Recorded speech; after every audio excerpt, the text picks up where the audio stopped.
asalaamaaleykum maa ngi leen di nuyu bu baax di leen ziar yéen ñu safoo Seneweb TV ak seneweb.com di ñu si topp saa su ne ñu am mbégte ca waxtu aussi di ànd ak yéen tey nag dañuy amal ab entretien wala waxtaan bi nga xamante ne ni dañ koy sekk ak ki nga xamante ne ni moom moo di monsieur Alpha nekk rek conseil municipal bu Yeumbeul Nord nekk it agent AIBD moom la ñuy sekkal tey waxtaan ñeel ay leeral ya nga xamante ne ni dañu ko indi ak yoo xamante ne ni danañu ko waxtaanee si ya ñuy wax si moom. waaye it rawatina la nga xamante ne ni mooy xewoon sa Ziguinchor ba si génn si diggante Doudou Ka ay partisan bam ak Ousmane Sonko xam naa dama koy nuyu ba ko mu nuyanteeg yéen ñu dal di xuus si waxtaan bi monsieur Alpha maa ngi lay nuyu dalal la jàmm ci Seneweb bay la nga nuyanteeg ñu ñuy seetaan. maa ngi lay fay. di nuyu bu baax internet yi nga xamante ni ñu ngi may seetaan. di remercier bu baax si dalal bi ngeen ma dalal fii si Seneweb. Alpha ma bàyyi la nga présenté wu il a gën a présenté wu pour ñi nga xamante ne ni ñoo lay seetaan. ok man maa ngi tudd Alpha Oumar Sow. dëkk Yeumbeul Nord. nekk le responsable de la jeunesse républicaine. et de Benno Bokk Yaakaar de la commune de Yeumbeul Nord. je suis un conseil municipal. président nekk un conseil municipal à Yeumbeul Nord. nekk président de la commission culture et loisirs au niveau de la mairie de Yeumbeul Nord. je suis en même temps le vice-président du conseil communal de la jeunesse de Yeumbeul Nord, président d'une grande association ADEPI, association pour le développement économique et la promotion de Yeumbeul. d'accord macha allah donc mi ngi noonu ñoo ko déggandoo d'abord waxtaan mi dañ koy dooree si li nga xamante ni moo xew altine bi ñu génn ca Ziguinchor di jàppante bu métti bu fa amoon déjà am na si yenn vidéo yoo xamante ne ni gis nañ la si d'abord dama lay wax pour nga revenir si fay lan moo xewoon exactement parce que version yi bëri na lool puisque yaa ngi fa woon. ok lan moo xewoon sa Casamance man damay wax d'abord li ma njëkk objectif principal bi ma yóbboon Casamance. d'accord moi je suis un agent suivi et exploitation au niveau de l'AIBD SA. dont Doudou Ka qui est mon directeur général. di fàttali ni askan wi man maa ngi nekk AIBD depuis 2012. d'accord ADS aéroport du Sénégal.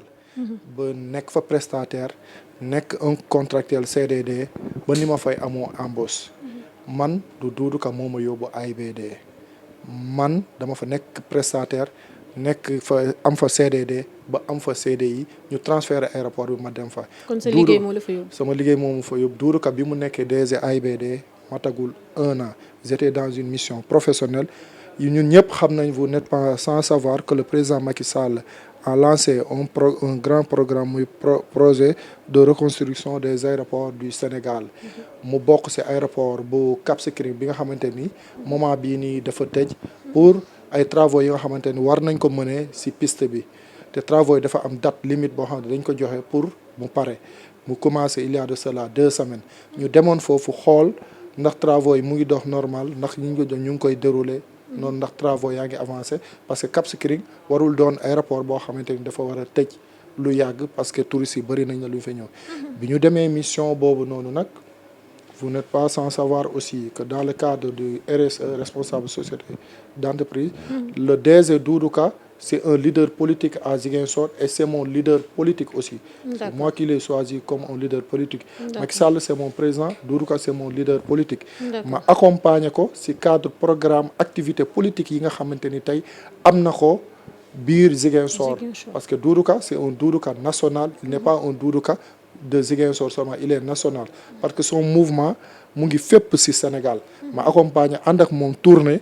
ñu dem Diagnon mu joxe fa ambulance ñu dem ci ay villages yoo xamante ni mu may xaalis ay imam ay chef de village pour ñu defaraat seeni juma ak seeni jàkka jëndal paroisse bi ay ventilateur pour ñu kii may leen xaalis aussi pour ñu defaraat courant bi nga xamante ni dafa yàqu woon biir paroisse bi ba pare jox association sportive et culturelle yi nga xamante ni nekk nañ fële sa Ziguinchor ay subvention ay jeux de ay loisirs ñu accompagner ko.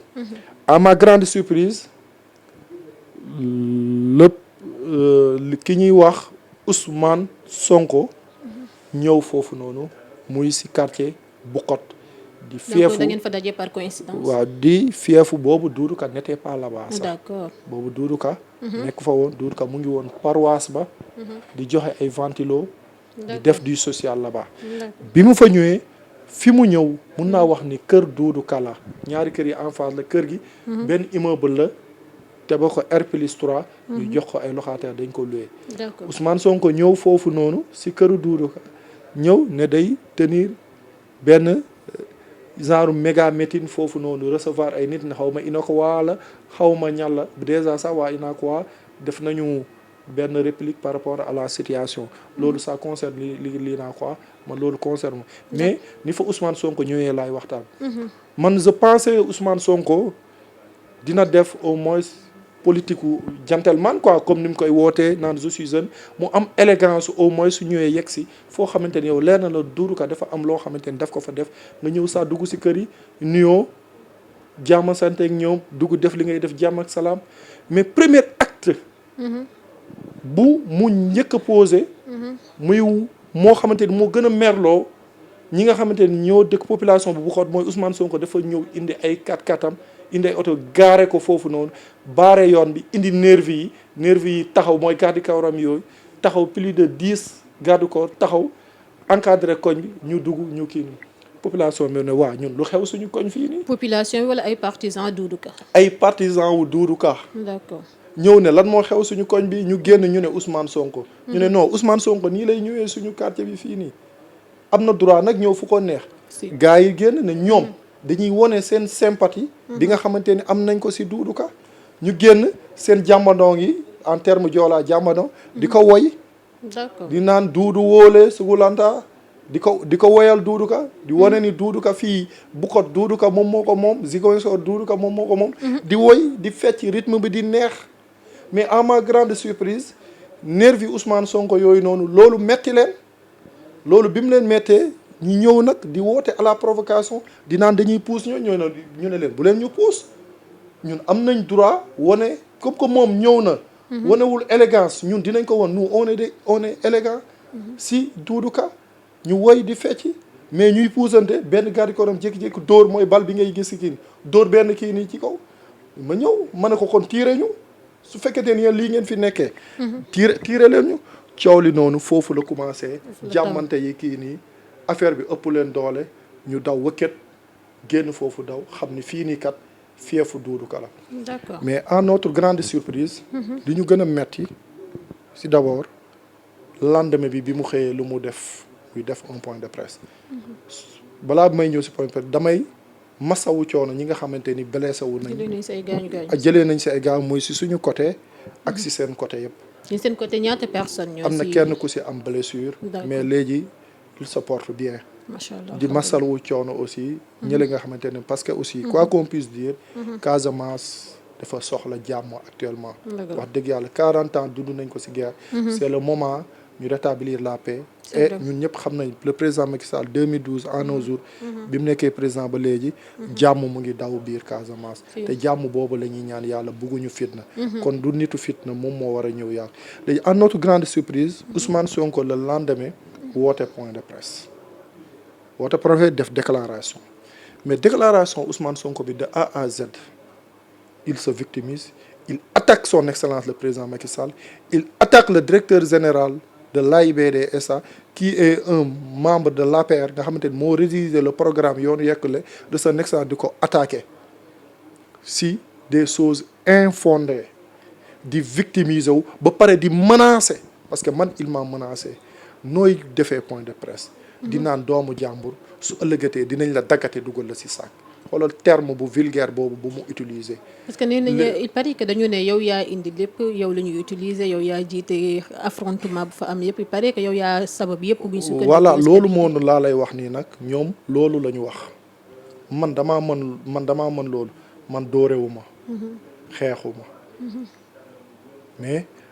am naa droit taxaw jamonoom bi di way may fi défendre sama leader am naa droit défendre son excellence le président Macky Sall. Est-ce que maintenant défendre son excellence le président Macky Sall wala défendre un membre de l'APR wala défendre son leader politique dafa bëgg a nekk un délit dans ce pays donc pourquoi yow si tu es apériste si tu es un partisan et sympathisant de son excellence le président Macky Sall les militants de PASTEF dañ lay attaquer di la wax lu nekk au moins qu'il respecte les 58% des Sénégalais qui ont voté pour son excellence le président Macky Sall. Mais bu ñu ñëw si léegi Ousmane Sonko def point de presse am bi. attaqué saaga menacé son excellence le président Macky Sall.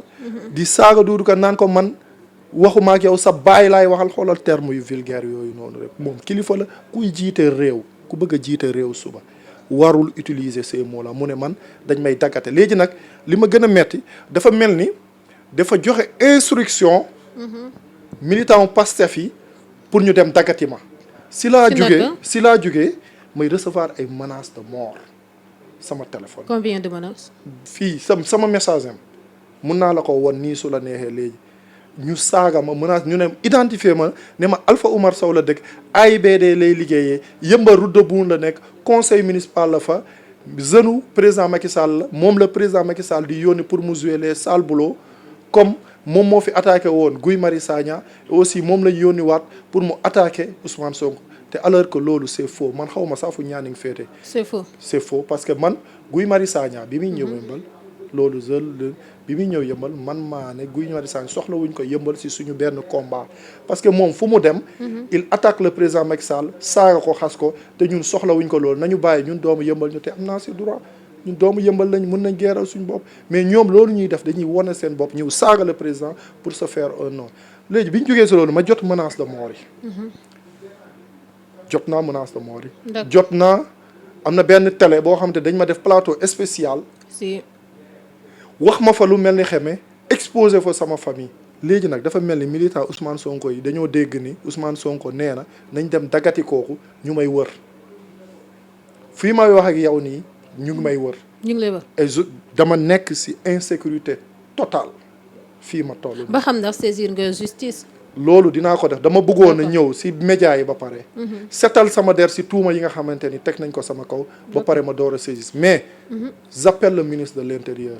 pour ñu sàmm sama kaaraange actuellement parce que démb sama yaay bi ma ñibbisee démb laa ñibbisi mu ne ma am na fi ñu ñëwoon di la laajte sama yaay te elle est souffrante actuellement ñu ne ñu ñëw ne ndax Alpha ñëwagul wax loolu noonu rek dem seen yoon ma ne ko mais yéen da ngeen leen waroon a taxaw laaj leen ñu ne ma noonu ñun xamuñu comprendre parce que yëf yi bi mu amee dañ ko sama waa dañ ko doon nëbb sama yaay parce que dafa feebar.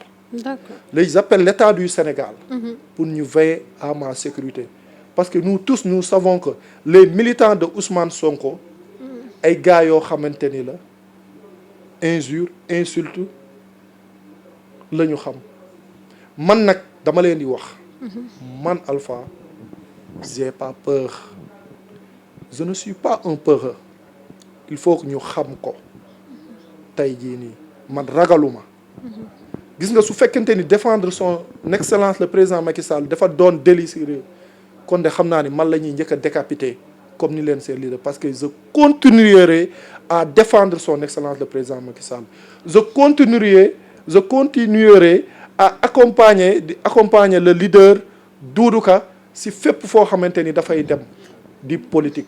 parce que c'est moi je l'ai choisi comme leader politique. gis li muy def mu rafet. mais est-ce que tamit comme nu ñu ko ñu bëri di waxee seen leader yi duñ leen utiliser pour yéen ngeen nekk di reyante seen biir alors que ñoom ñu reculer wu comme ni ñu koy tàmm di waxee. man nan la ma Doudou Ka mën a utiliser man Doudou Ka fii la ma AIBD la ma fekk ma am sama teranga mënuma utiliser les choisi mu nekk sama leader di ko gunge parce que gis kàngam la de gis li baax lu muy def man Casamance j'ai une famille là-bas. peut-être loolu la ñu xamul dañoo jàpp ni man j'ai une famille à Casamance. am na loo xamante ni bëgguma ko wax sax ci Casamance samay mbokk ñu nekk foofu noonu lim leen balaa ñoom ñuy dem foofu noonu parce que ñoom sax actuellement ñu ngi ci danger bëgguma ko wax parce que j'ai une famille en Casamance su ma fa demee foofu laay dem. D'accord. est-ce que may dégg ma gis Doudou Ka li muy def Ziguinchor ma accompagner ko ci projet yooyu nga xamante ni muy def. te aussi loolu noonu dama koy ñaanal li mu bëgg yàlla na ko yàlla may parce que mu ngi koy liggéey parce que dëkk aussi dafa bëgg koo xamante ni dafa yore projet de développement di ko dérouler mu nekk nitu jàmm Ziguinchor actuellement soxlawul nitu fitna parce que dañoo dund 40 ans wu fitna vraiment loolu dafa war a jeex te gis nañu ni Ziguinchor ñoo gisal seen bopp ni le meilleur profil pour Ziguinchor actuellement c'est Doudou Ka mais après affrontement bi ñu ngi gis mbooloo mu tàkku ba nga xamante ne nii ñoom ñoo àndoon ak njiital Pastef bi Ousmane Sonko on dirait que ni moom moo fa ëpp doole. loolu noonu dinaa la fa wax leen njiital Pastef parce que moom moo taxaw leeral si boppam ne maa ngi sant population Bignona maa ngi sant bi population bu Sédhiou maa ngi sant population bu Adéane kon moo lay wone ni moom dafa dem rassemble dafa dem Sédhiou dem Bignona dem si village yi nga xamante ne ñoo nekk di indi leen pour réussite caravanam bi mais Doudou Ka population Ziguinchor ñoo génn di ko woyal rythme mu jàmbadon accueillir ko mu def caravanam mu sant leen gërëm leen Doudou Ka joxewul kaar joxewul dara mais Ousmane Sonko moo taxaw di remercier waa Sédhiou waa Bignona mais Ousmane Sonko dafa rassemblé loolu su ko defuloo loolu du ko xam na ni du ko am moom affaire bi daf ko bett moom pour moom ba léegi ñu ngi si mois de mars alors que léegi mois de mars li amoon mars c'est fini Ousmane Sonko su ñëwee ba Casamance waa Casamance ne ko génnal ñun soxlawuñu la fii Ousmane Sonko war na xoolaat boppam nag xam ni logique politique bi mu jël ko wax loolu mais kan ñan ñoo ko kii ni ñan ñoo ko ne Doudou Ka fii moo fi nekk Ousmane Sonko mu ngi ni Casa Sport ñu ngi doon football seen final da nga fa gis Ousmane Sonko da nga dégg Ousmane Sonko la leen defal maa dem ka aslem neema bu mu dëkk Doudou Ka dem fa yóbbu fa teranga mais Ousmane Sonko ñoom association sportive yi nee nañ ballon sax bu 6000 Ousmane Sonko musu leen ko jëndal Ousmane Sonko daal su saa yu duggee Ziguinchor jàppal ni fitna day am Ziguinchor wala ñëw victimiser wu loolu moo ko fa indi. xam nga sénégalais dina sànn dañoo am yërmande soo ñëwee di victimiser dañuy am benn cofeel da xam ni nag loolu jeex na parce que xam nañ ne léegi Ousmane Sonko day naxaate gis nga Ousmane Sonko day naxaate gars yi ñu doon nax ñu ngi fii nii tey jeex na sénégalais yi xam nañ lu ñu dëgg mooy la waa Y'en a marre ngi fi woon nax askan wi di leen utiliser ndekete ñoom ñu ngi doon def seen i dil si suuf tey yàlla feeñal na leen ñii tamit ay Ousmane Sonko ay Guy Marius Sagna nas askan wi lañ nekk di def pouvoir la ñu bëgg mais nag pouvoir kenn du ko amee nii pouvoir yàlla moom moo koy joxe Ousmane Sonko il faut que mu nangu ni Macky Sall yàlla moom moo ko jox pouvoir est-ce que yaa ma dégg moom it nan nangu ni su fekkee yàlla tudd na ni day nekk président Macky Sall da koy nekk su ko yàlla tuddul munul def loo xamante ni tey dina ko nekk il faut que mu dal man nag j'appelle le ministre de l'Intérieur et l'État du Sénégal et tous les responsables là où je parle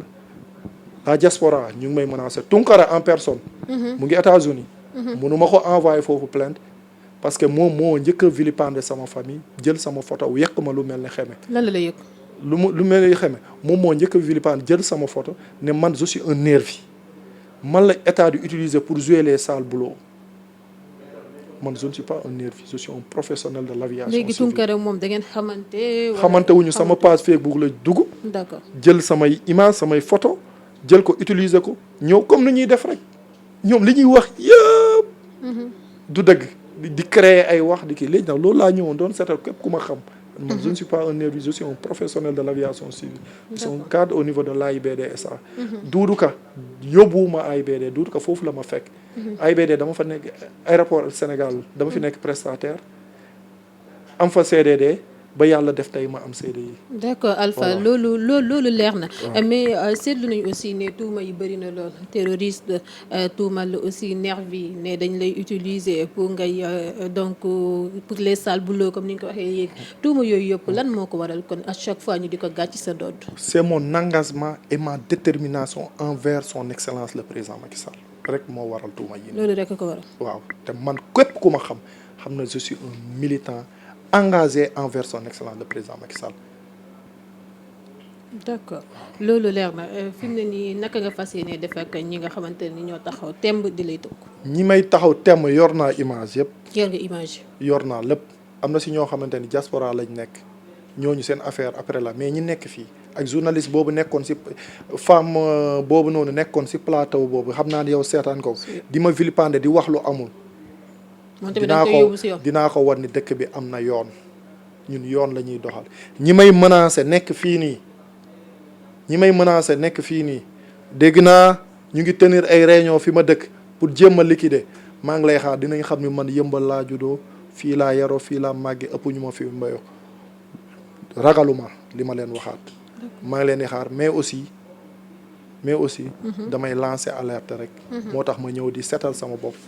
waaw d'accord loolu leer na avant ma lay bàyyi d'abord naa la laaj aussi sa gis-gis ci politique gi nu mu tëddee léegi comme li nga xamante ne ni mooy xew ci Ziguinchor reyante gi dóorante gi gaañante gi yi ni mel ak waxante yu ñaaw yi loolu naka nga ko jàngate xam nga politique bi léegi gis nga ni mu tëddee ñun ndaw ñi dañoo war a jàng ci Abdou Diouf ci Léopold Sédar Senghor ci son excellence le président Macky Sall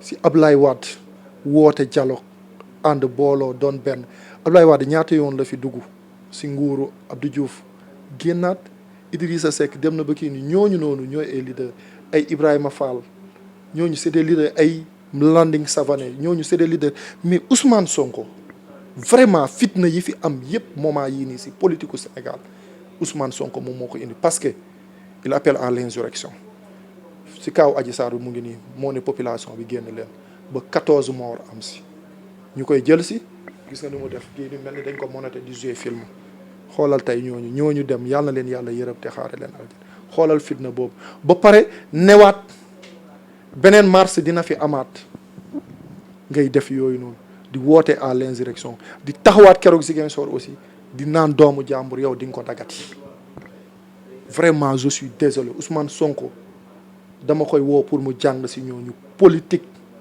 du saaga du xaste Macky Sall bi muy saaga ka xas na ko bàyyi du moom ak Macky Sall ak moom ak le directeur général de l'AIBD la. mel ni kaddu googu nga wax léegi moom la wax sa leader. politique du saaga du xaste ba ko mbooloo mi wëree. mais politique du saaga mais yow mii sax yow xam nga ni Ousmane Sonko politique am yëpp loolu rek qu'on se dise la vérité yow xam nga ni injure insulte moom loolu Ousmane Sonko loolu la xam ces militants loolu la ñu xam ces militants du ñu toog débat d'idées toj wax génn ma wax la léegi lu fi président Macky Sall def ñoom loolu du seen débat de.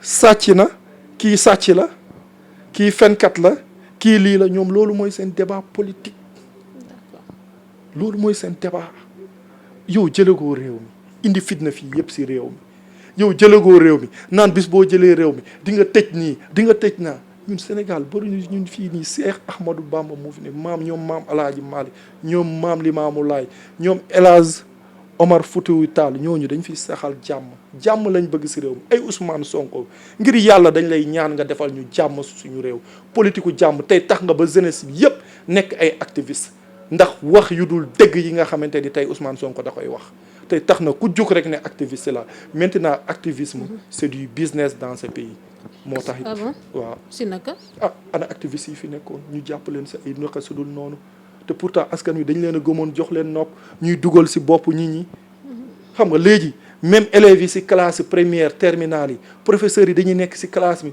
di leen dugal seen bopp ay affaire activisme xoolal tey jii nii élève ak génn di ay marche di kii mooy problème mu marche bi dàmbooj dem taxaw fële naan nañu ñi génn utiliser syndicat enseignant bi wax lu ko neex def lu ko neex taal réew mi loolu war ñu ko def dëkk bi jàmm la soxla loolu nag dootu fi amati jeex na léegi jeunesse bi conscient nañu jeunesse Casamance conscient nañu xam nañ ne le meilleur profil pour eux c'est le directeur général de l'AIBD Doudou Ka. d'accord mooy borom Casamance. ñoo ko déggandoo di lu mu xamle donc ci waxtaan bi ak leeral yi nga xamante ne ni indi nga ko ma bàyyi la nga tàggatoo ak ñi nga xamante ne ni ñoo la doon suivre à travers Seneweb. ok maa ngi sant bu baax di gërëm ñëpp ñi nga xamante ni génn nañu jàppale ma.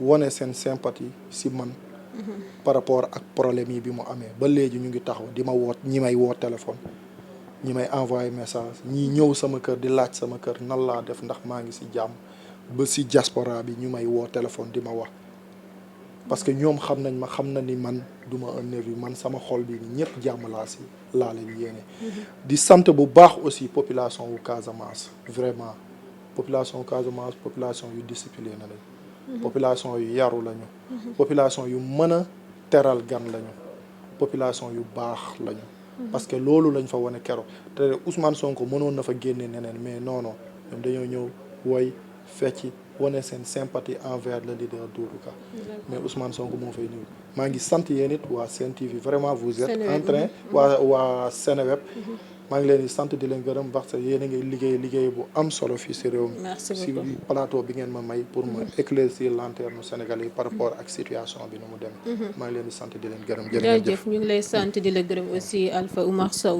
ñoo ko déggandoo leeral yi nga xamante ne ni indi na ko ci li nga xamante ne moo am altine bii ñu génn ca Ziguinchor waaye it yenn tuuma yi ñuy gàcc si ndoddam leeral yaa ngi noonu mu indi ko si donc mu nekkoon Alpha Oumar di ko jaajëfal di leen di jaajëfal également yéen ñi ñuy teewlu partout dans le monde dig leen daje ni kii rek yeneen i bés ak yi rek yeneen i jootaayu waxtaan jaa ngeen jëf.